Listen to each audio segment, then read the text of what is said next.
Hi hello welcome back to my channel Vibhas kitchen and life style. ఈరోజు మన కిచెన్లో సేవ్ని ఎలా తయారు చేయాలో చూపించబోతున్నాను. మనం బయట మార్కెట్లో లేదా బేకరీలో కొన్నట్టయితే 1 కేజీ సేవ్ మనం 100 లేదా 150కి కొంటూ ఉంటాం. అదే మనం ఇంట్లో ప్రిపేర్ చేసినట్టయితే 25 to 30 రూపీస్లోనే మనం హైజీనిక్గా మన చేతులతోటి నీట్గా ప్రిపేర్ చేసుకోవచ్చు. మనకి సేవ్ అనేది చాలా రెసిపీస్లో కూడా యూజ్ అవుతూ ఉంటాయి. ఎస్పెషల్లీ స్నాక్స్ చేయాలి అంటే సేవ్ కంపల్సరీ మనకు కావాల్సిందే. సో ఇలా మనం ఇంట్లో హెల్తీగా ప్రిపేర్ చేసి పెట్టుకోవచ్చు. పిల్లలు కానీ ఎవరైనా అలా ఈవినింగ్ స్నాక్గా తినేసేస్తారు. సో ఈ రెసిపీ చేయడం కోసం ముందుగా నేను ఒక మిక్సింగ్ బౌల్లో 1 కప్ అంత శనగపిండిని తీసుకుంటున్నాను.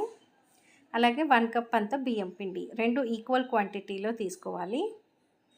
ఇప్పుడు ఇందులో ఒక హాఫ్ టీ స్పూన్ అంత పసుపు, హాఫ్ టీ స్పూనో లేదా 1 టీ స్పూన్ అంత కారం, కొద్దిగా వాము, రుచికి తగినంత సాల్ట్, ఇవన్నీ వేసుకొని అంతా ఒకసారి బాగా మిక్స్ చేసుకోవాలి.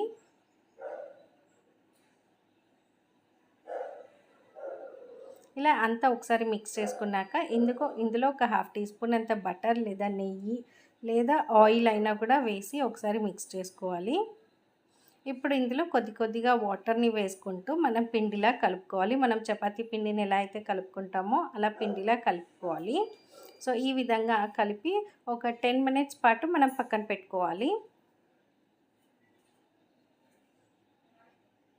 ఇప్పుడు ఇక్కడ నేను సేవ్ ప్రిపేర్ చేయడానికి ఇలా మురుకుల పావు అనేది మన ఇంట్లో అవైలబుల్ ఉంటాయి కదా, ఇది తీసుకుంటున్నాను. ఇందులో చిన్న సైజుది చిన్న హోల్స్ ఉండేది తీసుకుంటున్నాను. చిన్న హోల్స్ ఉన్నదైతే మనకి సేవ్ అనేది పర్ఫెక్ట్గా వస్తుంది. ఇప్పుడు ఇందులోనే ఒక హాఫ్ టీ స్పూన్ అంత నెయ్యిని సైడ్స్కి వేసుకుంటున్నాను, సో దట్ మనకి పిండి అంటుకోకుండా ఉంటుంది.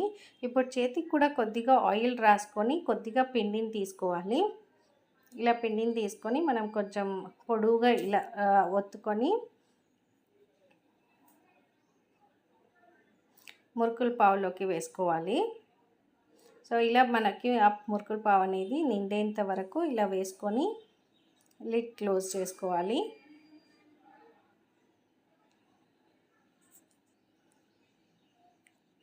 ఇలా లిడ్ క్లోజ్ చేసుకున్నాక ఒక సైడ్ నేను ఆయిల్ డీప్ ఫ్రైకి పెట్టుకున్నాను. ఆయిల్ వేడి అయిన తర్వాత ఇందులో మనం కడాయిలో ఎంతైతే పడుతుందో అంత వేసుకోవాలి.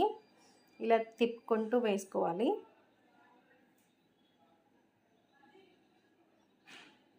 సో ఇప్పుడు మీరు చూస్తున్నారు కదా, ఈ బబుల్స్ అంతా పోయేంత వరకు మనం అస్సలు దాన్ని కదిలించకూడదు.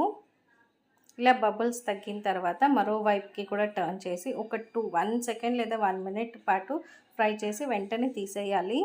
ఇలా మనం ఇంట్లో ఇదే విధంగా నేను మీకు ఇంకొకటి కూడా వేసి చూపిస్తున్నాను. సో మనం ఇంట్లోనే చేసుకున్నట్టయితే మనకి ఇలా 1 కప్ శనగపిండి 1 కప్ బియ్యం పిండికి మనం దగ్గరగా 1 కేజీ సేవ్ని తయారు చేసుకోవచ్చు. సో మీరు కూడా ఖచ్చితంగా ఇలా ఇంట్లో ట్రై చేసి చూడండి. చాలా ఈజీ అండ్ చాలా క్విక్గా కూడా తయారైపోతుంది. ఇలాంటి మరిన్ని రెసిపీస్ కోసం ఛానల్ని సబ్స్క్రైబ్ చేసుకోండి.